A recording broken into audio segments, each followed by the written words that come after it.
जानने का, खुद को एक्सप्लोर करने का। कहते हैं ना कि एक्सप्लोर करो, नेचर एक्सप्लोर करो, लाइफ एक्सप्लोर करो। आप खुद को एज अ वुमेन एक्सप्लोर तो करो एक बार, और आप खुद में देखोगे आप में इतनी खूबियां हैं, आप कितना कुछ करना चाहते हो। और हर काम करने के लिए सिर्फ चाहना इज नॉट अ ऑप्शन, उसको करना, इम्प्लीमेंट करना is the biggest source of inspiration. आप करो।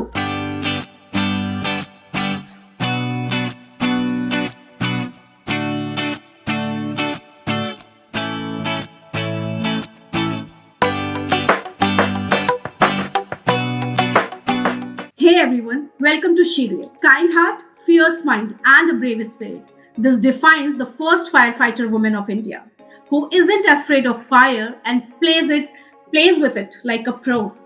It is not a simple profession and takes a lot of courage to save a life.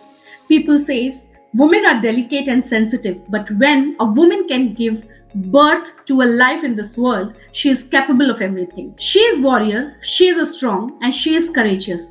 Hence, she is the first, and in today's 5th episode of She the First, we have Harshini Kanikar. She is the first woman firefighter in the history of India. So let's welcome Harshini Kanikar in She the First 5th episode. And in this program She the First, हम क्या करते हैं, हम 4 segment में divide करके आपसे simple questions आपकी journey के बारे में पूछते हैं. So let's move to the first segment. सफर खूबसूरत है मंजिल से भी. So my first question is, ma'am, how did you decided इतना unconventional career choose करना, women firefighter, जो उस टाइम पे जब आपने choose किया तो बहुत लोग choose भी नहीं करते. So how did you choose and how did you thought of this कि let me enter into this work? Doctor Shweta, आपको ये जान के बहुत ताज्जुब होगा कि it was never my dream to become fire fighter. ये एक एक्सीडेंटली हुआ ऐसा हम सोच सकते हैं, क्योंकि मेरा सपना जो था, मुझे आर्म फोर्स से ज्वाइन करना था. मुझे आर्मी, नेवी, एयर फोर्स, जो हमें ये 3 ही फोर्सेस मालूम है.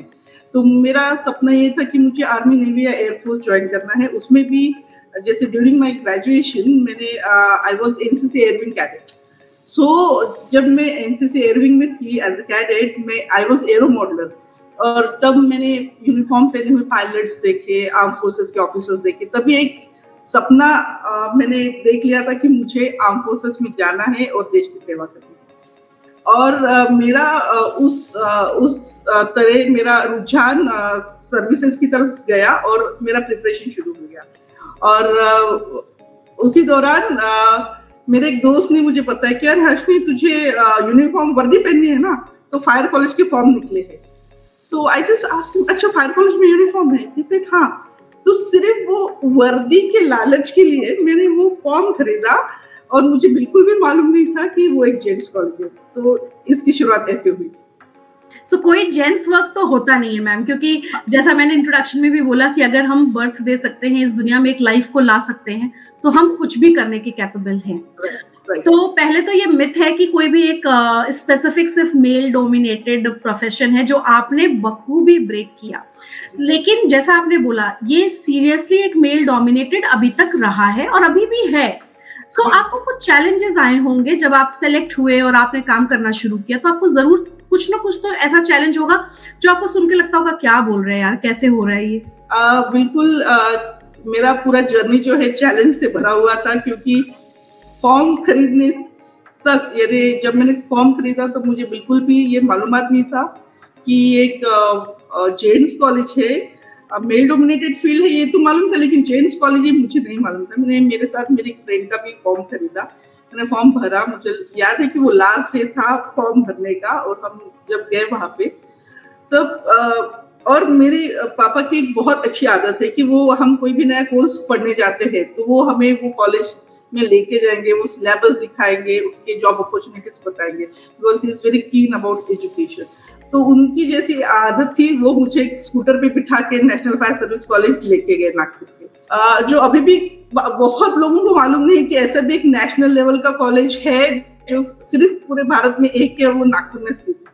मेरे पापा मुझे वहां लेके गए, और जब हम वहां गए तो उसके बाजू में एक जनरल पोस्ट ऑफिस है, जिसकी बिल्डिंग सिमिलर है फायर कॉलेज की, जो अंग्रेजों ने बनाई हुई ब्यूटीफुल रेड बिल्डिंग्स. तो सबको ये लगा कि ये लड़की अपने पापा के साथ गलती से फायर कॉलेज में एंटर कर गई है, उसको शायद जीपीओ जाना होगा. बेचारी कोई लेटर डालने आई होगी और गलती से फायर कॉलेज का फॉर्म हाथ में लेके आएगी। सो ही सेड, अरे मैडम, मैंने कहा नहीं नहीं सर, मुझे मैंने ये एडवर्टाइज पढ़ी है और मुझे ये फॉर्म भरना है। तो दे सेड कि अरे अरे मैडम, ये आपके लिए, ये कॉलेज आपके लिए नहीं है, आप कहीं और ट्राई करिए। I am doctor Shweta, I am talking about 2002। Yes. जबकि 1994 में एयरफोर्स में लेडी पायलट्स इंड्यूस हो चुकी थी। Yes. जो फ्लाइंग, जो मेरे लिए सर्वोच्च एक जॉब है, मेरा एक जो सपना था, वो उसका इंट्रोडक्शन एयरफोर्स में 1994 में हो चुका था। और मैं 2002 की बात कर रही हूँ कि मुझे वहां बोला गया कि this is not for you. फिर आई सेड, सर ये एडवर्टाइजमेंट में ऐसा कुछ लिखा नहीं है, दे जस्ट सेड कि उनको बीएससी ग्रेजुएट्स चाहिए, मेल फीमेल ऐसा कुछ भी लिखा नहीं है। तो बोले मैडम आप आर्मी नेवी एयरफोर्स ट्राई कर लेना, this is not for you. तो वो जो this is not for you, ये जो इंसाइट था 2002 में, वो मेरे साथ में लेके गई थी कि नहीं, ये अरे हाउ डेयर ही टू से मी दिस कि आप कहीं और ट्राई कर लेना, this is not made for you. तो वो एक इंसल्ट में लेके गई थी और मैंने ठान लिया था कि मैं इनको यहाँ पे एडमिशन लेके बताऊंगी। और उसका रिटन एग्जाम था after BSc, and that time it was after graduation course. After graduation आपका फिजिक्स और केमिस्ट्री के पेपर्स होते हैं और उसके बाद फिर आपके इंटरव्यू एंड मेडिकल वगैरह होता है। तो वो एग्जाम मैंने पास कर लिया था। So that was the glass ceiling breaking बोलते हैं, वो मैंने अचीव कर लिया। लेकिन हर्षिनी, इसके बाद भी आपको चैलेंजेस तो फेस करने पड़े होंगे। ये आपका एंट्री लेवल चैलेंज था, लेकिन काम करते वक्त और प्रोजेक्ट्स पे जाते वक्त, जैसे आपने बताया आज आप ड्रेस में इसलिए हैं क्योंकि आप अभी भी एक कहीं से वापस आ रहे हैं, राइट, करके काम वापस आ रहे हैं। तो काम करते वक्त भी कभी आपको ऐसा सुनना पड़ा कि तुम लेडी हो, तुमसे नहीं होगा, तुम्हें किसने भर्ती कर लिया, something like this? Of course Shweta ji, actually दुख की बात है कि अभी भी कुछ लोग अपने सामने ऐसे क्वेश्चन सीट लेके आते हैं मेरे साथ कि अच्छा आप आई हो, आप करोगे, अच्छा आप यहाँ, आप फायर फाइटर है। सो ऐसे लोग अभी भी है। बट चैलेंजेस जो मैंने बताया, अभी जस्ट हमारे पे कुछ गैस लीक हुआ था, वो ही कॉल अटेंड करके मैं आ रही हूँ। और जब मैंने एडमिशन लिया वहाँ पे, मेरा वो एग्जाम पास हुआ, उसके बाद मेरा मेडिकल क्लियर हुआ, फिर मेरा पर्सनल इंटरव्यू क्लियर हुआ। उसके बाद जब मेरा नाम लिख के आया था वो लिस्ट में, miss Harshini Kanekar, that was a historical moment for me and that college, कि वो कॉलेज में पहली बार MISS टाइप किया गया था, and that was historical moment, ठीक है। और वो होने के बाद मेरा रियल चैलेंज शुरू हुआ, जो मैं अब तक जो समझ रही थी अरे कॉलेज में एडमिशन लेना ही मेरा चैलेंज है, नो। जब तक मैं एडमिशन ले रही थी up to that time I was Harshini Kanekar. और जब वो कॉलेज में जब मैंने पैर रखा, that from that day I was first girl of that college, first girl। मुझे वो पहली लड़की का खिताब जो है वो अभी भी मेरे साथ है और हमेशा रहेगा। तो मैं हर्षिनी नहीं रही थी, उसके बाद मैं पहली लड़की बन गई थी, and who was representing women's in every challenge, है ना। तो फिर जब वो मैंने यूनिफॉर्म पहना, जो मुझे पहनना था, यूनिफॉर्म पहन के जब मैं फर्स्ट टाइम गई, वही सर थे जो गेट पे मुझे बोला था कि अरे आप कहीं और ट्राई कर लेना। आई सेड सर आपको याद है आपने मुझे क्या कहा? तो उनको बहुत अच्छा नहीं लगा वो, एंड ही सेड कि नहीं मैडम आप हमारे कॉलेज में आ रहे हैं, आपका बहुत बहुत स्वागत है।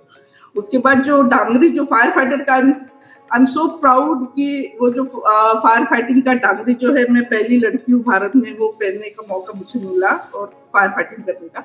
और जब मैं वो फायर फाइटिंग का डांगरी, गमबूट और हेलमेट, जो हमारा यूनिफॉर्म था रोज का, जब मैं पहली बार पहन के गई तो सबको लगा कि ये कहीं फैंसी ड्रेस कंपटीशन में जब वो लोग रोज देखने लगे यार ये तो रोज कहीं जा रही है, रोज कहीं जा रही है, तब उनको पता चला कि अच्छा ऐसा ये कहीं एजुकेशन लेने जा रही है, ऐसा कहीं कॉलेज है या ऐसे कोई जा रही है। तो वो जो जर्नी था कि वो जब मैं वो मेरा डांगरी पहन के जब वो कॉलेज में गई, और जब मैं हर्षिनी नहीं रही, मैं पहली लड़की बन गई थी, तो सबके I was kind of guinea pig, ये सबके सीसीटीवी कैमरास मेरे ऊपर रहते थे कि ये टाइम से आ रही है कि नहीं आ रही है, लेट आ रही है क्या। There were some people like they wanted कि मैं मुझसे कुछ गलती हो और they make a point of it और बोलेंगे कि लड़कियां ऐसी होती है, लड़कियां लेट आती है या कमजोर होती वो है। हर जगह है, वो बिल्कुल सही कह रहे हो, सोसाइटी करती है। Exactly that was my main challenge कि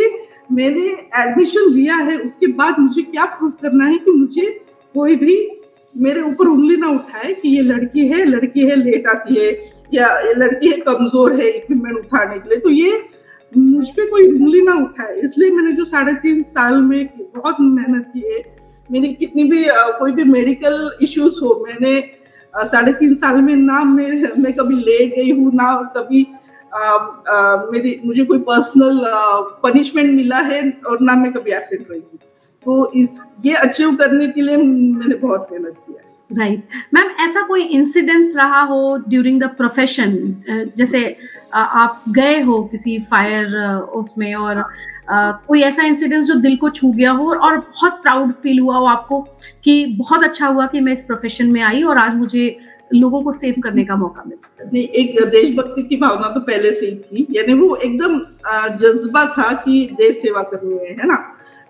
और उसके बाद जो फायर प्रोफेशन में जब मैं गई, और वो जो हर साल मैंने जैसे बताया कॉलेज में एंट्री, फिर वहाँ की जो हमारे प्रैक्टिकल शुरू हुए, मेरे इंस्ट्रक्टर्स, मेरे classes, my seniors, everything like सब लोग के लिए एक में अजूबा थी कि ये आके ये कर रही है, हाँ आप देखते हैं 3 महीने में चली जाएगी, नहीं 6 महीने तक रहेगी, फिर 1 साल में चली जाएगी।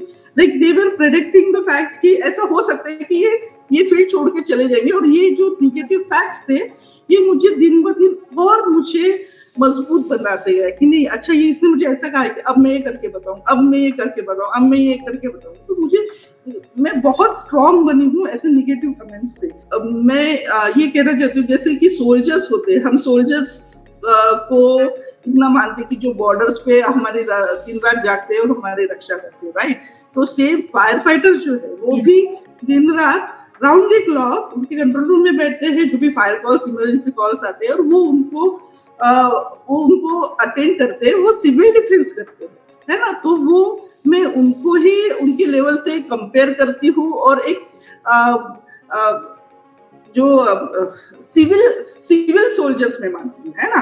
तो सिविल सोल्जर मैं भी एक सिविल सोल्जर हूँ, मैं भी मेरे देश की सेवा करती हूँ, not on the border but inside the city, with in the city, with in the country.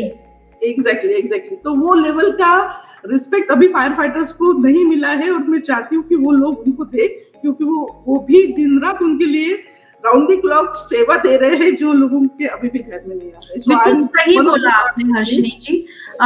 जैसे सोल्जर्स बॉर्डर पे प्रोटेक्ट करते हैं, आप हमें कंट्री के अंदर प्रोटेक्ट कर रहे हो, और बिल्कुल सही बोला कि आपको भी, फायर फाइटर्स को भी उतनी ही रिस्पेक्ट मिलनी चाहिए।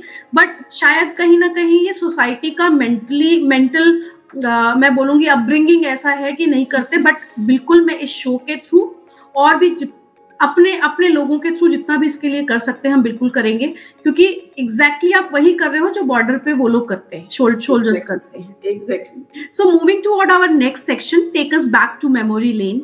मेरा पहला क्वेश्चन आपसे ये है हर्षिनी की, जब आपने शुरू किया ये करियर, राइट, आपने जैसे बताया कि आप एयरफोर्स में जाना चाहती थी और आपका देशभक्ति की भावना आपके अंदर शुरू से रही, बट फिर क्योंकि डेस्टिनी में लिखा था और अपॉर्चुनिटी मिली आपको इस फायर फाइटिंग में आने का, सो एक मोटिवेशन फैक्टर क्या था आपके लिए एयरफोर्स में ना जाके फिर यहाँ आना? सो वो एक मोटिवेशन फोर्स ऐसा क्या था कि आपने कहा नहीं, दिस इज ऑल्सो गुड, मैं बॉर्डर पे रह के नहीं, मैं यहाँ कंट्री के अंदर रह के भी सेवा कर सकती हूँ? जैसे एयरफोर्स में जाने के लिए मेरी एक इंस्पिरेशन है Shivani Kulkarni ma'am. She was first woman fire fighter of Vidarbha, and she was a super senior from my NCC unit.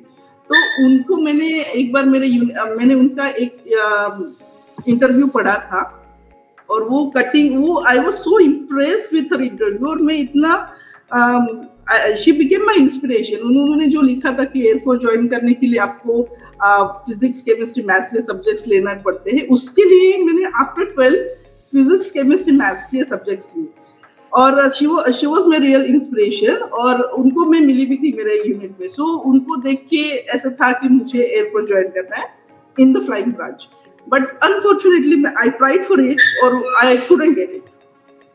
सो मैं जब मेरा एयरफोर्स में सिलेक्शन नहीं हुआ, मैं बहुत रोई थी कि अच्छा ये मेरा एक सपना था और ये मैं कंप्लीट नहीं कर पाई। But I moved on so quickly कि अच्छा ठीक है, ये नहीं तो ठीक है, I will go for army. अपने पास और भी यूनिफॉर्म है, I will go for army. So I मैंने वो मेरा जो रोना धोना एक साइड में रख दिया and I moved on and I started for army. और मैं आर्मी में ट्राई एंट्री करने के लिए मैं ट्राई करने लगी। ठीक है, सो कि टाइम इज मनी, है ना। सोए तो खोए, मेरे पापा हमेशा पढ़ाई करते वक्त बोलते थे सोए तो खोए, है ना। नहीं। तो हमेशा जो टाइम है, टाइम इज मनी, टाइम को हमें हमेशा अच्छे से यूटिलाइज करते। तो मैंने मूव ऑन करके I started preparing for army और उसके दौरान फिर मुझे फायर कॉलेज में एंट्री करने का मौका मिला। राइट। हर्षनी जी, जब आपने ये डिसाइड किया कि आप अब एंटर कर रहे हो, आपकी फैमिली का क्या रिएक्शन था और आपने उनको कैसे बताया? और क्योंकि मुझे मतलब जैसे मैंने डिसाइड किया एक बिल्कुल अलग बिजनेस, अपना बिजनेस स्टार्ट करने का, और मेरी फैमिली में लड़कियों को पढ़ा के शादी कर दी जाती थी। बस मेरे पेरेंट्स थे जिन्होंने डिसाइड किया कि चलो हम पढ़ाएंगे इनको अपने पैर पे खड़ा होना। पैर पे खड़े होने का मतलब डॉक्टर और इंजीनियर था। सो मेरे लिए भी बहुत डिफिकल्ट था अपने डैड को कन्विंस करना कि 9 to 5 के अलावा मैं बहुत मेरा 24/7 नौकरी चलेगा अब। सो आपके पेरेंट्स का क्या रिएक्शन था? आपने उनको कैसे मनाया? एग्जैक्टली। मैंने ऐसे भी पेरेंट्स देखे कि अपनी बच्चियों को वो पढ़ाते, डॉक्टर इंजीनियर बनाते हैं, लेकिन जॉब करने नहीं देते। मैंने ऐसे भी लोग देखे कि नेम से के लिए वो डिग्री दिलाते हैं कि बट आगे उनका सपने पूरे नहीं करते। सो आई वुड से इन दिस केस कि सब लोग मुझे बहुत बोलते कि Harshini you are very courageous कि आप एक फायर फाइटर बने हो। But I would say my parents are more courageous than me, क्योंकि उन्होंने मुझे एक जेम्स कॉलेज में अकेले पढ़ने की परमिशन दी। Hats off to them. हाँ, जेम्स कॉलेज में पढ़ने की परमिशन देने के लिए बहुत जिगर चाहिए, जो मेरे पेरेंट्स में है, क्योंकि वो जानते हैं कि मेरी बेटी ये कर सकती है। और it was not very smooth journey, क्योंकि उनको तो ये मालूम था कि ये ऐसे ही कुछ यूनिफॉर्म फील्ड में जाने वाली है। लेकिन मेरे बीएससी के बाद नेक्स्ट व्हाट, जब एक ग्रेजुएशन के बाद नेक्स्ट व्हाट एक बड़ा क्वेश्चन मार्क आ जाता है ग्रेजुएट्स के सामने, वैसे मेरे सामने आ गया था। तो मैंने ऑन टेम्परेरी बेसिस एमबीए के लिए एडमिशन लिया था and I was trying for army, navy, air force, और तभी मैंने फायर कॉलेज का फॉर्म भरा और मेरा एमबीए शुरू हो चुका था। एमबीए शुरू होने के बाद मुझे फायर कॉलेज से लेटर आया कि you have pass that exam, है ना। तो वो फिर जब मैंने घर में बताया कि मेरा ऐसा ऐसा हुआ है, और मैंने घर में बिना बताए एमबीए कॉलेज में लिख दिया कि I am taking for admission in एनएफएससी, national fire service college, and please return my all original documents. और घर में जाके बताया। मेरे पापा ने बोला आपने किसको पूछ के किया? तो बोले कि क्यों, इसका मतलब मैं नहीं ले रही हूँ admission. No no, he said हम सोच रहे हैं। फिर उनको मालूम है कि मैं बहुत जिद्दी हूँ और अगर मैंने कुछ ठाना है तो ये मैं करके दिखाऊंगी। तो मुझे घर में बाकायदा ऐसे बिठाया गया, और जो हम फॉर्म भरते हैं बैंक्स के, बहुत सारे टर्म्स एंड कंडीशन डायरेक्ट नीचे सबमिट करते हैं, जस्ट लाइक दैट। मेरे सामने बहुत सारी टर्म्स एंड कंडीशन रखी गई। तुम्हें हमारी बात माननी पड़ेगी, अगर व्हीकल नहीं है तो तुम्हें पैदल भी जाना पड़े तो तुम्हें जाना है, तुम्हें ये करना पड़ेगा, वो करना पड़ेगा, you have to pass this colourfully and all, बहुत कुछ। और मैं बस बैठी थी, yes yes yes, just give me chance.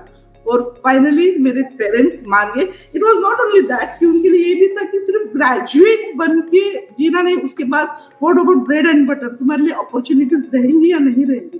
क्योंकि मेरे पापा पहले से ही एजुकेशन को लेकर बहुत ज्यादा बहुत सीरियस थे, है ना।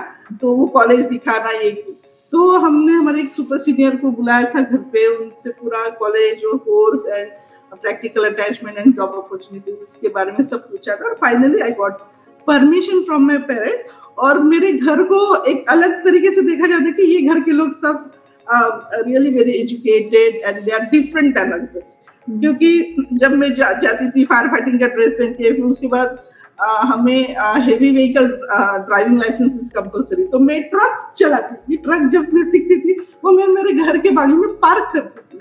तो सब लोग देखते थे कि ये घर के लोग सब अलग लेवल के हैं। ये जो अजीब सी चीजें दूसरों के लिए है वो मेरे घर में नॉर्मल थी। I am very very thankful to my parents.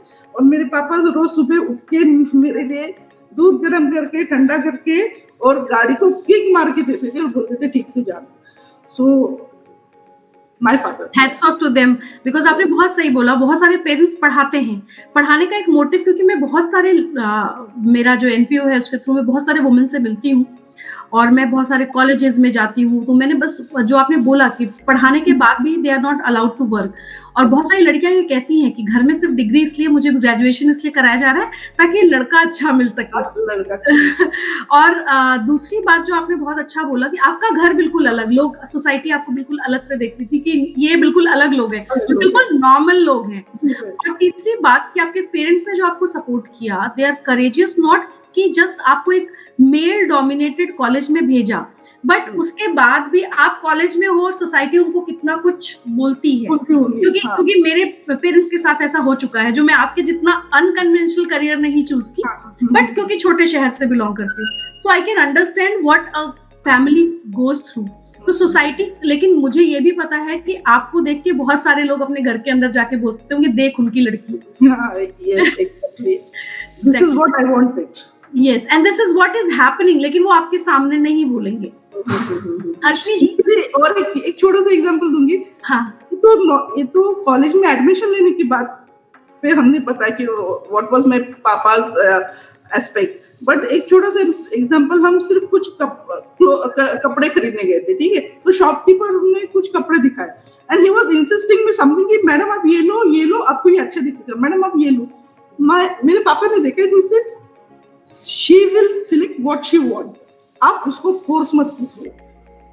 तो ये उनका अप्रोच पहले से था, और वो कपड़े के लिए अगर वो मुझे फ्रीडम दे रहे तो मेरा एजुकेशन तो बहुत बड़ी बात है। Yes, and I will believe, I will say to every parents, आज की डेट में भी मैं देखती हूँ बहुत सारे पेरेंट्स नहीं चाहते हैं कि सेम मेंटेलिटी की लड़की है तो शादी करनी है और दूसरे के घर जाना है, but believe me, education is one thing जिससे आप अपनी डॉटर को उसके पैर पे खड़ा कर सकते हो। बेस्ट गिफ्ट अगर आप दे सकते हो तो एजुकेशन ही है जो आप दे सकते हो। हर्षनी जी, इन दिस सेक्शन एक बहुत इंपॉर्टेंट क्वेश्चन है मेरे लिए, जो आपने कहा फायर फाइटर्स को वो रिस्पेक्ट मिले और लोग देखें, क्या आप एक दिनचर्या, एक पूरा रूटीन बता सकते हो एक फायर फाइटर का एक दिन का? जी जरूर। अगर एक फायर फाइटर समझ लीजिए कोई मॉर्निंग शिफ्ट में है या फिर जनरल शिफ्ट में है, तो ही कम्स टू ऑफिस और जो कंट्रोल रूम में बैठते हैं, कंट्रोल रूम में आने के बाद आपको you have to be in control room all the time, और you can divide your duties की, क्योंकि कॉल उठाना आपका सबसे पहले कॉल। अगर हमारे यहाँ पे रूल है कि अगर कई बार से कॉल आता है तो 3 रिंग में अगर आपने फोन नहीं उठाया तो योर डिफॉल्टर, ठीक है, हमने ऐसे कुछ रूल्स बना के रखे हुए। तो you have to do your control room duty very wisely, आप यू कैन डिवाइड इट, है ना, क्योंकि अगर आपकी 8 घंटे की ड्यूटी है तो आप पूरे 8 घंटे वहां बैठ नहीं सकते हैं, so you can divide it, you have to be very alert, है ना। तो ऐसा नहीं है कि आपको दिन भर, अगर आप बहुत मेट्रो सिटीज में है तो you will get daily some calls, and आप रिमोट सिटीज में तो आपको कम कॉल्स आएंगे, है ना। तो it depends on where you work. Now जहाँ पे मैं काम करती हूँ वहाँ पे बहुत कम फायर कॉल्स आते हैं। Gas leak, this is a gas build area, तो यहाँ पे गैस लीक के कॉल्स बहुत आते हैं। So you have to be here and you have to be present here. You have to be very vigilant कि कौन सी गाड़ी आ रही है, जा रही है, because it's a control room. Control room is very crucial place. हाँ, जहाँ पे आपके यहाँ पे तो डिटेक्टर्स वगैरह, it's a very small place, यहाँ पे कई कॉलोनीज या यहाँ पे डिटेक्टर्स वगैरह नहीं लगे, नहीं तो उसके कंट्रोल पैनल्स भी कंट्रोल रूम्स में होते हैं, या फिर कहीं फायर हुआ है किसी ऑफिस बिल्डिंग में तो it will reflect in your control panel and you have to respond accordingly, है ना। तो you have to be always alert when you are in control room. और आपकी जो शिफ्ट ड्यूटी कंप्लीट होती है, नेक्स्ट शिफ्ट आती है, आपको पूरा डीपीआर लिखना पड़ता है, डेली प्रोग्रेस रिपोर्ट, एंड आपको नेक्स्ट शिफ्ट को चार्ज देना पड़ता है, ठीक है। ये एक नॉर्मल फायर फाइटर का जॉब है, मैंने आपको ड्यूटी बताई। And this is a first mother fire fighter. I have a small baby 4 years old, और कभी कभी ऐसा होता है मेरे ऑफिस आने के टाइम पे वो उठ जाता है, कहीं कोई नहीं है घर पे उसको टेक केयर करने के लिए, तो मैं उसको डायपर में ही उठा के लेके आती हूँ।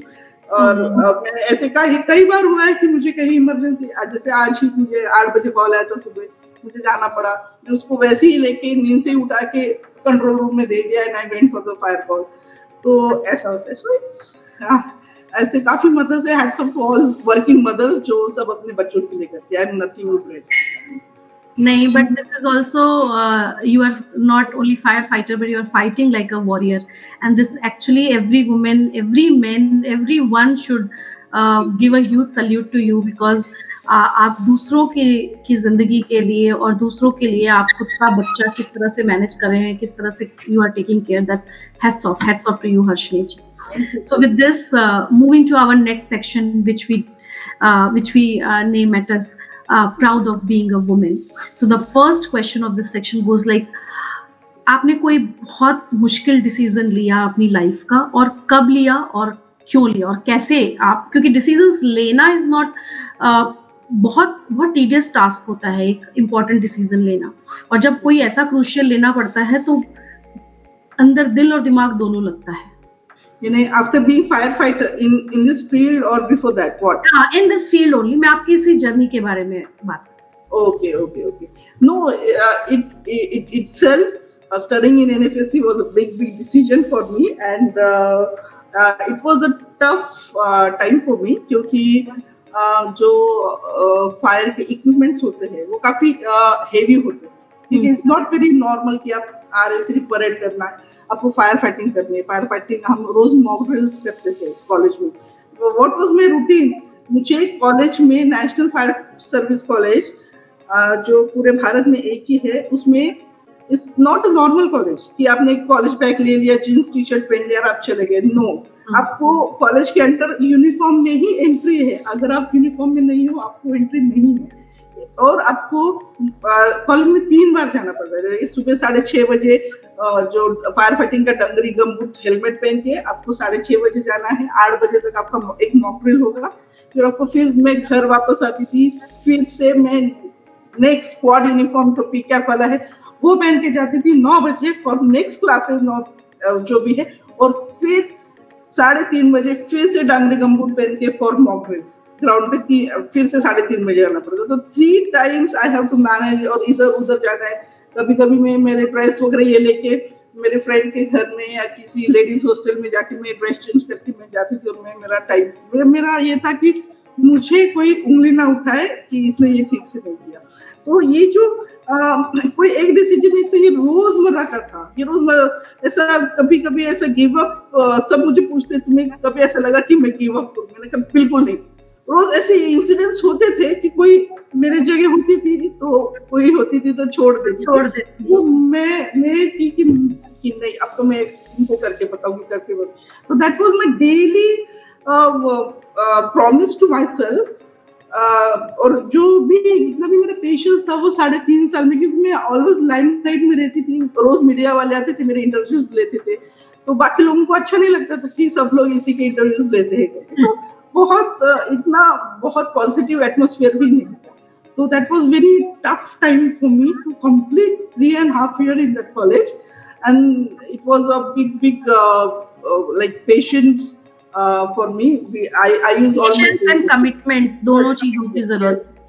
So हर्षिनी जी, आपने अभी ये जो बताया कि आपने खुद में ये पढ़ाई करना फायर फाइटिंग कॉलेज में जाके खुद का एक बहुत बड़ा डिसीजन खुद में ही था, लेकिन ऐसा क्योंकि आप उस पूरे कॉलेज में अकेली वुमेन थी, राइट? जो आपने बताया कि मैं पहली फीमेल का एक टैग लग गया वहां पे. सो आपके टीममेट सारे मेल. सो कभी ऐसा फील हुआ कि उनको आप मोटिवेट कर रहे हो, कुछ ऐसा हो रहा है जहां वो डीमोटिवेटेड, थोड़ा सा डिस्करेज्ड हैं, और आप उनको, बिकॉज हम एज अ वुमेन बहुत कंपेशनेट होते हैं, बहुत ज्यादा हमारे में मेच्योरिटी और sense of relating with situations ज्यादा होता है. तो कभी आपने ऐसा कुछ टीम के अंदर ऐसा कुछ एक्टिविटी या उनको मोटिवेट किया, इंस्पायर किया कि ठीक है, this is how we should go? ये तो आपको वही लोग बता पाएंगे. मेरा ऐसा है कि I am being always very friendly, but वहाँ पे एटमॉस्फेयर ऐसा था कि मैं हमेशा लाइमलाइट में रहती थी. उनको थोड़ा कम इम्पोर्टेंस मिलता था मेरी वजह से, क्योंकि I am the first interview मेरा ही लेंगे, राइट? तो उनको थोड़ा ये लगता था. तो हमारा डिमोटिवेशन का कारण भी आप ही थी. लेकिन उसमें भी मैं बताना चाहूंगी, जैसे हमारा ये कोर्स जो है वो नॉट ओनली फायर फाइटिंग. हमारा जो फर्स्ट ईयर जो है दैट इज कंप्लीट बी के जो भी इंजीनियरिंग के basics, civil engineer, mechanical, electrical, उसका पूरा बेसिक रहेगा. फिर सेकेंड ईयर से rescue techniques and equipment, then paramedics, then fire law, then applied psychology, यानी एक फायर इंजीनियर को ये सब पढ़ाया जाता है, साइकोलॉजी एंड ऑल, है ना, water supply, town planning, heavy vehicles and equipment, है ना। तो हमारे अप्लाइड साइकोलॉजी का एक क्लास था, तो उसमें एक सेशन ऐसा था कि सबके पीठ पे एक पेपर चिपकाया गया था और सबको टीचर ने बोला था कि इसकी जिसके पीठ को चिपका है उसकी क्या क्वालिटी आपको दिखाई देती है वो आपको लिखना है। तो जितने भी लड़के थे मोस्टली सबने फ्रेंडली लिखा था। सो वो मेरे लिए बहुत बड़ा रिसिप्ट था कि इतने ऐसे टीममेट्स आपको इतना लाइक कर रहे हैं। हो सकता है कि मुंह पे ना बोले, बट उनमें वो एक बात थी कि चलो ये अंदर तो उनको भी पता था कि हर्षिनी इतनी मेहनत कर रही है। एग्जैक्टली, और उन्होंने मोस्टली सबने फ्रेंडली लिखा था, तो that was my big receipt, और वो पेपर मैंने संभाल के रखा। That's so sweet of you. Harshini ji, with this we move to our next section, which is very close to my heart, expressing the real she, because my company tagline is expressing the real she. So, Harshini ji, आप 2 decades से, ठीक है, आप you are working as a firefighter, you are working as a warrior.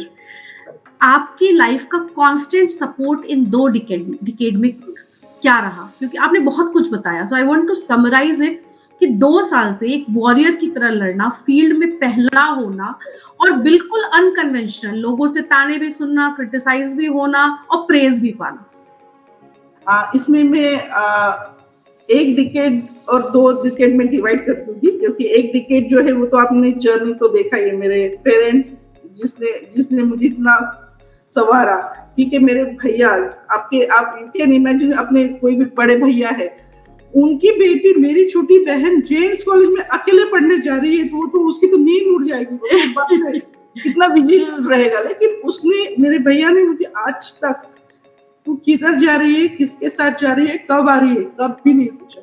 तो it was a blind faith on me, मेरे parents का, मेरी family का, मेरे भैया, मेरी एवरीवन। और ये जो मेरा जो बी फायर का डिग्री था वो सबका मिशन बन गया था कि नहीं, अच्छा ये पेट्रोल में आज नई गाड़ी में पेट्रोल चाहिए, उसका आज क्लास है, उसका ये है, पेन में रिफिल है कि नहीं, इरेजर है कि नहीं, इसके कंपोस्ट बॉक्स में, ऐसे एक मिशन बन गया था कि इसको कुछ कमी ना पड़नी चाहिए। और इसने अपना क्लास, और ये उसके बाद मेरा जो ज्वाइनिंग हुआ ओएनजीसी कंपनी में, फिर मैं मेहसाना गुजरात में आई, वहां पे मैंने 4 साल सर्व किया। उसके बाद I came to offshore services, that was huge opportunity I got. तो ये सब वो मेरी फैमिली तो हमेशा मेरे साथ रहेगी, बट नाउ इसमें एक एडिशन ये है, मेरे जो लाइफ पार्टनर है, माय सोलमेट प्रणीश, और मेरे जो इन-लॉज है, दे आर सो गुड, क्योंकि फैमिली तो ऑब्वियसली आपको सपोर्ट करेगी, बेटी है वो तो सपोर्ट करेगी, लेकिन हस्बैंड और उनके पेरेंट्स, उन्होंने भी सपोर्ट करें, ये बहुत बड़ी बात है। एग्जैक्टली। तो जब प्रणीश और मेरी दोस्ती हुई, तो I used to go to offshore rigs, alone जाती थी, वहां पे तो कोई लेडी है ही नहीं, और वो तो समंदर के बीच में है ना, तो वो तो बहुत ज्यादा यानी we can say very hazardous place, and अकेली लड़की है, वो कांटेक्ट भी नहीं, मोबाइल नहीं ले जा सकते। तो उसमें भी उन्होंने इतना सपोर्ट किया, always they are so proud of me, they never question me किधर है, क्या है, अच्छा तुम्हारा ट्रेनिंग ठीक है, बच्चा अकेला है क्या। अभी भी लास्ट ईयर भी मेरे पेरेंट्स, मेरी ट्रेनिंग थी, मेरा बेबी अकेला था, क्या करेंगे, तो they came to take care of him. So this kind of unspoken support is there from my family. So family and my friends are like they are just like gods to me. And I believe and I pray that every girl should get a family, both the families, parents and in-laws, right. They should get family like you. Yes, because it is I would say blessing to have a family like this. Right. Harshini ji, जब आप निकले college से निकले, आपका first जो project था, क्योंकि that is very close to everyone's heart ना, पहला बिजनेस में पहला क्लाइंट, आप सोल्जर्स का पहली लड़ाई, राइट, आपका जो फर्स्ट इंसिडेंस था जहां आप as a warrior first time गए, so what was that feeling? वो मिक्स्ड होगा, डर भी लग रहा होगा शायद, तो व्हाट वाज वो बताइए। हाँ श्वेता जी, बिल्कुल डर नहीं लग रहा था। हम जैसे मैं फायर कॉलेज में हम रोज मॉक ड्रिल करते, सुबह शाम आग लगा के थे और फायर फाइटिंग करते थे, नकली, ठीक है। और एक बार वही कॉलेज के सामने एक स्क्वायर में एक स्कूटर को आग लग गया, तो मैं बड़ी खुशी से कॉलेज में बताती, सर वहां पे आग लगी, हम चलते। तो ही सेड बेटा आप लोग यहाँ पे स्टूडेंट्स हैं और आपको जो भी फायर फाइटिंग करनी है कॉलेज प्रीमाइसेस के अंदर करनी है, जितने भी आपको फायर फाइटिंग करने हैं जब आप प्रैक्टिकल अटैचमेंट में जाओगे तब कर लेना। तो we were waiting for our practical attachment, that was our 7th semester. तो 7th semester is of practical attachment. वहाँ पे हमें 3-3 महीना कोई भी 2 मेट्रो सिटीज में जाके सर्व करना पड़ता है। तो 3 महीने हम कोलकाता गए थे दयाला फायर स्टेशन में और 3 महीने दिल्ली के लक्ष्मी नगर फायर स्टेशन में आई वॉज पोस्टेड। तो जब मैं दिल्ली में गई थी और जब मेरी और वहाँ पे हम जैसे 7 लोग थे, 7 लोगों की अलग अलग गाड़ियों पे ड्यूटी लगी थी और आई वाज और तब मेरे पेरेंट्स मुझे वहाँ पे छोड़ने आए थे और I was waiting for my first fire call कि कब मेरी गाड़ी का कॉल आए और मैं जाऊँ। और जब फर्स्ट फायर कॉल मिला आई वाज सो हैप्पी, मैं मेरा हैप्पीनेस बता नहीं पा रही आपको। जब हम गए किसी झुग्गी में झोपड़पट्टी के किसी एलपीजी सिलेंडर में आग लगी थी और हम इतने खुशी से गए थे कि हमें वो फर्क, क्योंकि हम live fire first time attend करने वाले थे। 3 साल के बाद हमें लाइव फायर ओरिजिनल फायर मिलने वाला था। तो हमने फर्स्ट टाइम उसको वो सिलेंडर को कैसे क्योंकि वो एकदम गर्म मेटालिक बॉडी होती है, उसको आग लगी हुई इतना डेंजर दिखता है, उसमें आपको कैसे फायर फाइटिंग करनी है, डायरेक्ट जेट नहीं मारना है, स्प्रे मारना है, कितना दूरी से मारना है, कितना दूर रखना है लोगों को, वो सब हमने वहां जाके बहुत सीखा। तो that was my first call. और जब तक मैं वापस नहीं आई मेरी मम्मी was there only near the control room और वो मेरी बेटी बोली है कभी आएगी, ठीक से आनी चाहिए, सिंगल पीस में आनी चाहिए, लाइक दैट। तो और वो हम जब वापस आए दे वर सो हैप्पी कि हाँ नाउ शी इज सेट। और and that was my first experience and we were very happy. और उसके बाद भी हम इतने छोटे छोटे कॉल्स होते थे ना ट्रांसफर में आग इधर आग उधर आग, तो हमें मजा नहीं आ रहा था। तो हमने स्टेशन ऑफिसर को बोला सर मजा नहीं आ रहा है, बड़ी आग दिखाइए। ऐसे बच्चे हैं कि सब बोलते कि आग नहीं लगनी चाहिए और ये बोल रहे कि बड़ी आग दिखाओ, और फिर उन्होंने दिवाली के दिन दिखा दी। और दिवाली के दिन पे ही मेरा अगला क्वेश्चन है, इंडियन माइथोलॉजी में फायर को जो है एक बहुत अलग इम्पोर्टेंस है। हमारे कल्चर में फायर को हम प्यूरिफायर मानते हैं, हम लाइटनिंग अप मतलब पॉजिटिव साइन मानते हैं। हमारी गॉडेस दुर्गा का एक रूप भी है ज्वाला, फायर का, राइट? आपके लिए फायर क्या है? आप फायर को कैसे डिफाइन करते हैं? Fire merely is one of the element of nature, and I always like to think in positive way. If we master we can better utilize it, है ना? So मैं उसको एक as a source मानती हूँ, heating source. I am very much into science और मुझे science ही ज़्यादा पसंद है, तो ऐसा as a heat temperature उसके लिए मैं आग को मानूंगी, and that is enough for me. So, science source actually. Yes. Right. Harshni ji, मैंने कहीं पढ़ा कि you love driving motorbikes. Oh yes.